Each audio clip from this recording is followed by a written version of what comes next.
Assalamualaikum warahmatullahi wabarakatuh. Keluar dari sini, dasar cewek nggak punya duit. Detik selanjutnya, ia akan menyesal akan omongannya.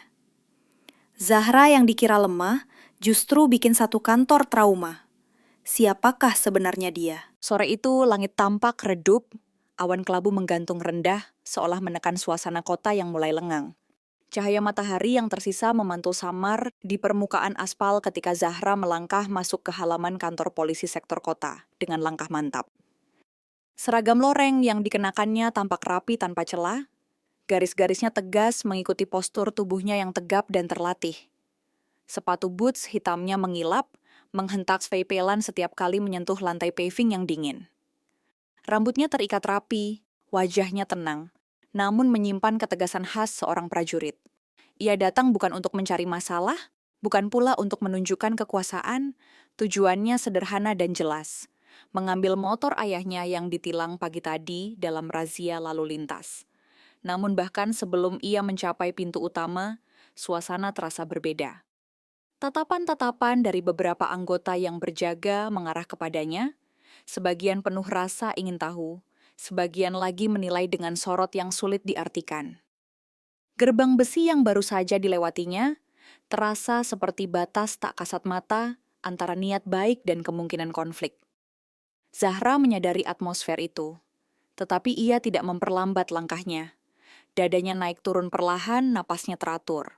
Dalam benaknya, ia hanya berharap urusan ini selesai cepat dan tanpa drama. Ruang pelayanan di dalam kantor terasa pengap. Dindingnya dipenuhi papan pengumuman kusam dan berkas-berkas yang menumpuk di rak besi tua. Suara ketikan keyboard terdengar bersahut-sahutan, bercampur dengan dengusan kipas angin yang berputar lambat di langit-langit, menciptakan denging monoton yang memekakan kesabaran. Bau kertas lama dan kopi basi samar tercium di udara. Di balik meja kayu besar yang catnya mulai mengelupas, berdiri seorang polisi botak bertubuh kekar bernama Farhan. Lengan seragamnya tergulung hingga memperlihatkan otot yang menegang, dan sorot matanya tajam seperti sedang menilai ancaman, bukan melayani warga. Namun ketajaman itu tidak memancarkan kewibawaan, melainkan rasa superioritas yang berlebihan. Saat Zahra mendekat dan menyampaikan maksud kedatangannya dengan nada sopan dan terukur, Farhan tidak langsung menjawab. Ia justru mengamati dari ujung kepala hingga kaki, memperhatikan detail seragam loreng yang dikenakan gadis itu, seakan mencari celah untuk meremehkan. Bibirnya terangkat sedikit membentuk senyum tipis yang lebih mirip sindiran daripada sambutan. Beberapa anggota lain di ruangan itu berhenti mengetik sejenak, memperhatikan interaksi tersebut tanpa berani terlibat. "Motor siapa?" Tanyanya singkat. Nada suaranya datar namun mengandung tekanan. "Motor ayah saya, Pak. Saya datang untuk mengurus administrasinya," jawab Zahra dengan suara tenang, menjaga intonasi tetap hormat. Alih-alih meraih berkas atau menanyakan detail tilang, Farhan menyandarkan tubuhnya ke kursi dengan gerakan lambat yang disengaja. Kursi itu berderit keras saat menahan berat tubuhnya. Ia melipat tangan di dada, menatap Zahra dengan ekspresi yang seolah berkata bahwa urusan ini bukan prioritasnya. Senyum sinisnya semakin jelas, sudut matanya menyipit seakan menemukan hiburan kecil di hadapannya. Ia memutar-mutar pulpen di antara jari-jarinya tanpa membuka satupun dokumen. Keheningan yang tercipta terasa canggung dan menekan, seolah ia sengaja membuat Zahra berdiri lebih lama untuk menguji kesabarannya. Beberapa detik berlalu tanpa respons berarti. Zahra tetap berdiri tegak, kedua tangannya terlipat rapi di depan, berusaha mempertahankan sikap profesional, meski perlakuan itu jelas tidak pantas. Di dalam dirinya, ia mulai merasakan gelombang kecil ketidaksukaan, namun wajahnya tetap terkendali, tak menunjukkan reaksi berlebihan. Farhan akhirnya membuka suara, tetapi bukan untuk membantu. Ia mulai melontarkan komentar bernada merendahkan, mempertanyakan mengapa seorang perempuan berseragam militer datang sendiri mengurus urusan seperti ini.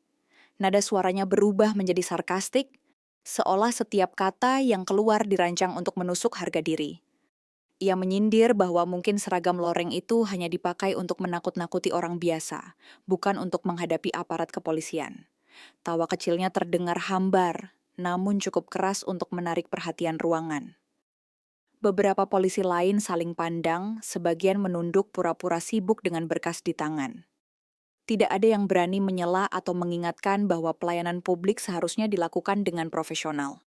Reputasi Farhan sebagai atasan yang mudah tersulut emosi membuat mereka memilih diam. Atmosfer ruangan berubah semakin tegang. Bukan karena teriakan, melainkan karena nada meremehkan yang diucapkan tanpa rasa bersalah.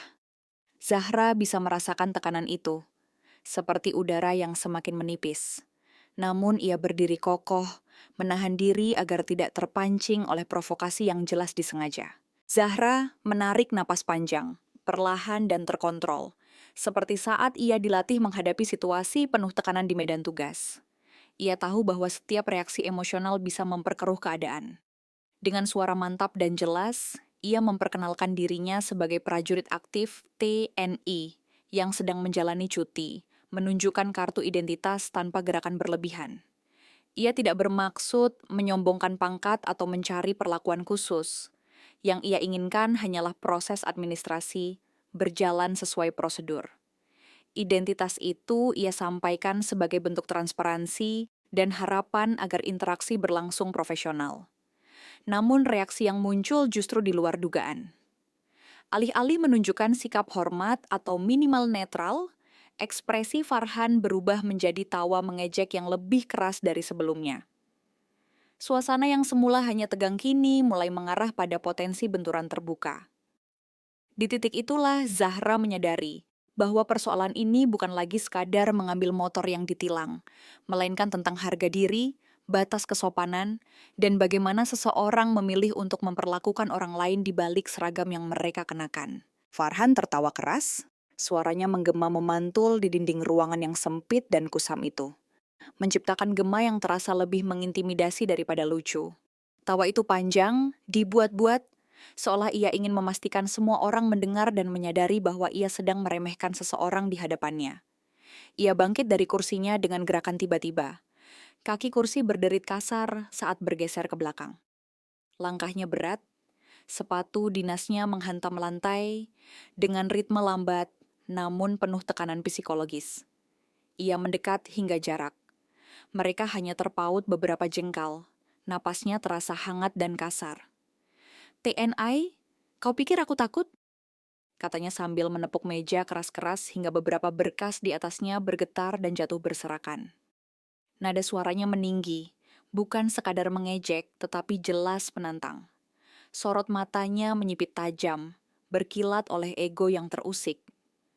Beberapa anggota di sudut ruangan terdiam, pura-pura sibuk, namun jelas menyaksikan eskalasi yang semakin memanas. Tawa Farhan bukan lagi sekadar ekspresi hiburan, melainkan deklarasi dominasi. Ia ingin menunjukkan bahwa wilayah ini adalah kekuasaannya, dan siapapun yang berdiri di hadapannya harus tunduk. Namun di hadapannya berdiri Zahra, yang tetap tegak tanpa sedikit pun mundur dari posisinya. Tanpa aba-aba atau peringatan, tangan besar Farhan terulur dan mendorong bahu Zahra dengan keras. Dorongan itu cukup kuat hingga tubuh Zahra terdorong beberapa langkah ke belakang. Sepatu bootsnya bergeser menciptakan suara gesekan di lantai. Beberapa berkas yang terjatuh tadi terinjak dan terlipat di bawah kakinya. Ruangan yang sebelumnya dipenuhi denging kipas dan suara ketikan kini mendadak sunyi. Seperti seluruh udara tersedot keluar. Tidak ada yang berani bersuara.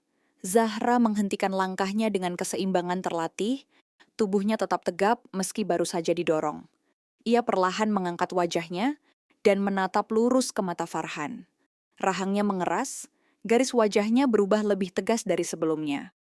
Tidak ada teriakan, tidak ada reaksi berlebihan, hanya diam yang syarat tekanan. Kedua tangannya tetap di sisi tubuh, tetapi otot-ototnya menegang siap siaga. Aura di sekelilingnya berubah drastis. Ketenangan yang tadinya bersifat diplomatis kini menjelma menjadi kewaspadaan penuh. Ia masih menahan diri, memberi kesempatan terakhir agar situasi tidak semakin memburuk. Namun semua orang di ruangan itu bisa merasakan bahwa satu langkah lagi akan menjadi titik tanpa kembali. Ketegangan yang menggantung di udara akhirnya pecah ketika Farhan berbalik dengan gerakan kasar dan meraih senapan laras panjang yang bersandar di dekat dinding. Tangannya menggenggam kuat senjata itu. Jari-jarinya mencengkeram dengan sikap agresif. Dalam satu gerakan cepat namun penuh emosi, ia mengangkatnya dan mengarahkan laras tepat ke wajah Zahra. Ujung logam dingin itu berhenti hanya beberapa sentimeter dari keningnya, begitu dekat hingga pantulan cahaya terlihat di permukaan hitamnya. Nafas beberapa anggota terdengar tercekat. Tidak ada yang menyangka ia akan melangkah sejauh ini. Udara terasa berat dan menekan, seolah waktu melambat dalam ketegangan yang mencekam. Mata Farhan dipenuhi campuran kemarahan dan keinginan untuk menang sendiri. Ia berdiri dengan posisi dominan, mencoba menaklukkan lawannya lewat ancaman nyata. Namun Zahra tidak bergerak mundur. Ia berdiri tegak, tatapannya tetap lurus, menilai jarak, posisi, dan peluang dengan ketenangan seorang prajurit terlatih. Situasi telah melampaui batas profesional dan berubah menjadi ancaman langsung terhadap keselamatan dirinya. Beberapa anggota polisi yang menyaksikan kejadian itu terperanjat. Kursi bergeser pelan saat salah satu dari mereka berdiri setengah ragu. Namun tak satu pun benar-benar melangkah maju untuk menghentikan tindakan tersebut. Ketakutan akan otoritas dan reputasi Farhan membuat mereka membeku di tempat. Zahra tetap berdiri, punggungnya lurus, bahunya sejajar, matanya tak berkedip sedikit pun meski laras senjata mengarah tepat di wajahnya. Di balik ketenangan yang ia tampilkan, amarahnya membara seperti api yang dikendalikan dalam tungku baja. Ia menyadari sepenuhnya bahwa batas telah dilanggar. Ini bukan lagi persoalan ejekan atau dorongan fisik. Ini adalah ancaman nyata dengan senjata. Sebagai prajurit, ia dilatih untuk membaca situasi dalam sepersekian detik, menilai risiko, mengukur jarak, menentukan respons paling efektif. Sebagai warga negara, ia tahu haknya untuk tidak diperlakukan secara semena-mena. Keheningan yang mencekam itu menjadi saksi bahwa keputusan berikutnya akan menentukan arah peristiwa selanjutnya. Dalam sepersekian detik yang terasa seperti keabadian, Zahra mengambil keputusan. Dengan gerakan cepat dan presisi yang lahir dari latihan bertahun-tahun. Tangannya menepis selaras senapan ke samping, mengalihkan arah ancaman dari wajahnya. Gerakan itu tidak liar, melainkan terukur dan terkendali. Hampir bersamaan, tubuhnya berputar sedikit untuk mendapatkan sudut terbaik dan tinjunya meluncur lurus ke wajah Farhan.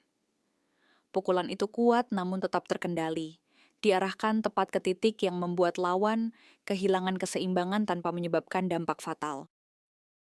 Benturan keras terdengar jelas di ruangan yang sunyi, disusul suara napas terengah dan kursi yang terjungkal. Farhan terhuyung ke belakang, langkahnya goyah sebelum akhirnya kehilangan pijakan. Senapan terlepas dari genggamannya dan jatuh menghantam lantai dengan suara logam berdentang. Beberapa anggota terkejut, mundur spontan menyaksikan perubahan situasi yang begitu cepat. Zahra kembali berdiri dalam posisi siap, napasnya teratur meski adrenalin mengalir deras. Ia tidak menyerang lebih lanjut. Tindakannya semata-mata untuk menghentikan ancaman yang nyata di hadapannya.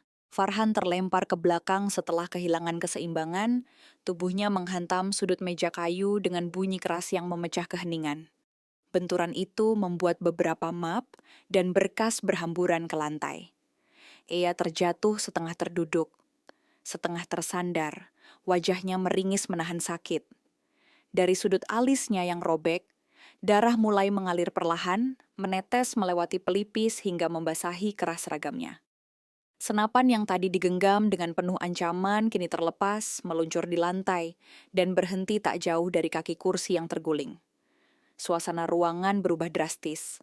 Bukan lagi tegang dalam diam, melainkan kacau oleh kepanikan yang tak terucap. Beberapa polisi mundur refleks. Ada yang menjauh dari meja, ada pula yang hanya berdiri kaku dengan wajah pucat. Tidak ada yang menyangka konfrontasi itu akan berujung pada perlawanan secepat dan setegas itu. Kertas-kertas yang berserakan dan kursi yang terbalik menjadi saksi bahwa kendali telah berpindah. Farhan mencoba bangkit dengan satu tangan menahan meja, tetapi tubuhnya masih limbung. Raut kesombongan yang tadi jelas terpancar kini tergantikan oleh keterkejutan dan rasa sakit yang tak bisa ia sembunyikan. Di tengah kekacauan itu, Zahra tidak melangkah maju untuk menambah tekanan. Ia tidak memanfaatkan posisi lawan yang terjatuh, tidak pula menunjukkan ekspresi kemenangan. Ia berdiri tegap beberapa langkah dari Farhan, kedua kakinya kokoh menopang tubuhnya dalam posisi siap namun terkendali. Napasnya memang sedikit lebih cepat akibat adrenalin, tetapi tetap teratur seperti saat latihan tempur. Tatapannya tajam, menembus tanpa perlu suara keras. Ada peringatan yang jelas terpancar dari sorot matanya, bahwa ia tidak akan ragu bertindak jika ancaman kembali muncul. Tangannya perlahan turun ke sisi tubuh, tetapi bahunya tetap siaga. Ia sadar betul bahwa satu gerakan ceroboh bisa memicu eskalasi baru. Bagi Zahra, tindakan barusan bukan luapan emosi, melainkan respons terhadap ancaman nyata yang diarahkan kepadanya. Ia memegang teguh prinsip bahwa kekuatan hanya digunakan untuk melindungi, bukan untuk pamer kuasa. Ruangan itu kini seolah menunggu langkah berikutnya, namun Zahra memilih diam yang terkendali, membiarkan ketegasan sikapnya berbicara lebih keras daripada kata-kata. Dengan gerakan yang tidak tergesa-gesa, Zahra meraih ponselnya dari saku seragam. Jemarinya tetap stabil meski situasi baru saja memuncak. Ia menekan nomor cepat yang sudah tertanam di memorinya, jalur komunikasi langsung ke satuannya. Saat panggilan tersambung, suaranya terdengar tegas dan jelas, tanpa getar sedikit pun. Ia menyampaikan lokasi secara spesifik, menjelaskan secara singkat adanya ancaman bersenjata dan tindakan tidak profesional yang baru saja terjadi. Tidak ada dramatisasi, tidak ada emosi berlebihan. Hanya laporan ringkas yang padat dan penuh makna. Setiap kata disusun dengan disiplin, mencerminkan pelatihan komunikasi taktis yang ia miliki. Beberapa polisi yang mendengar percakapan itu saling bertukar pandang, menyadari bahwa situasi kini melibatkan institusi yang lebih besar. Farhan yang masih terduduk menatap dengan campuran marah dan cemas, menyadari konsekuensi yang mungkin segera tiba. Setelah memastikan pesannya dipahami, Zahra menutup panggilan dan menyimpan kembali ponselnya. Ia tetap berdiri di tempat, tidak mengalihkan pandangan dari sekitar, menjaga kewaspadaan sampai bantuan tiba. Tak lama berselang, suara kendaraan militer terdengar memasuki halaman kantor. Deru mesinnya tegas dan teratur. Getaran samar terasa hingga ke dalam ruangan. Beberapa detik kemudian, langkah-langkah sepatu boots dengan ritme kompak mendekat, menciptakan gema yang berbeda dari langkah biasa. Pintu ruangan terbuka dan beberapa prajurit TNI berseragam lengkap masuk dengan formasi rapi. Sorot mata mereka waspada namun terkendali. Kehadiran mereka membawa perubahan atmosfer yang nyata. Tekanan kini bukan lagi berasal dari ancaman sepihak, melainkan dari disiplin terorganisir. Tanpa suara berlebihan, mereka mengamati kondisi ruangan. Kursi terbalik, senapan di lantai, dan Farhan yang terduduk dengan wajah berdarah. Salah satu dari mereka mendekat ke Zahra, menerima laporan singkat secara langsung. Sementara itu, yang lain memastikan senjata diamankan, dan situasi tidak kembali memanas.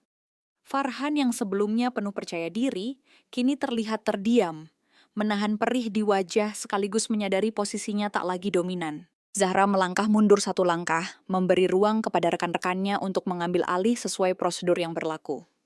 Ia tidak mencampuri proses lebih lanjut, percaya bahwa penanganan akan dilakukan secara profesional dan transparan. Farhan dibantu berdiri dan diamankan dengan pengawasan ketat, bukan dengan balas dendam, melainkan dengan aturan hukum yang mengikat semua pihak tanpa kecuali. Zahra menatap sekeliling ruangan sekali lagi, memastikan tidak ada potensi ancaman tersisa. Polisi-polisi lain kini tampak lebih tenang, meski wajah mereka masih menyimpan sisa ketegangan. Kedatangannya yang semula hanya untuk mengurus kendaraan berubah menjadi peristiwa yang membuka banyak pelajaran tentang batas profesionalitas dan tanggung jawab di balik seragam. Ia merapikan posisi berdirinya, menarik napas dalam, dan membiarkan suasana perlahan mereda. Dengan kepala tetap tegak dan tatapan lurus ke depan, Zahra menunjukkan bahwa keberanian bukanlah tentang menyerang, melainkan tentang berdiri tegas saat menghadapi ketidakadilan tanpa kehilangan kendali diri.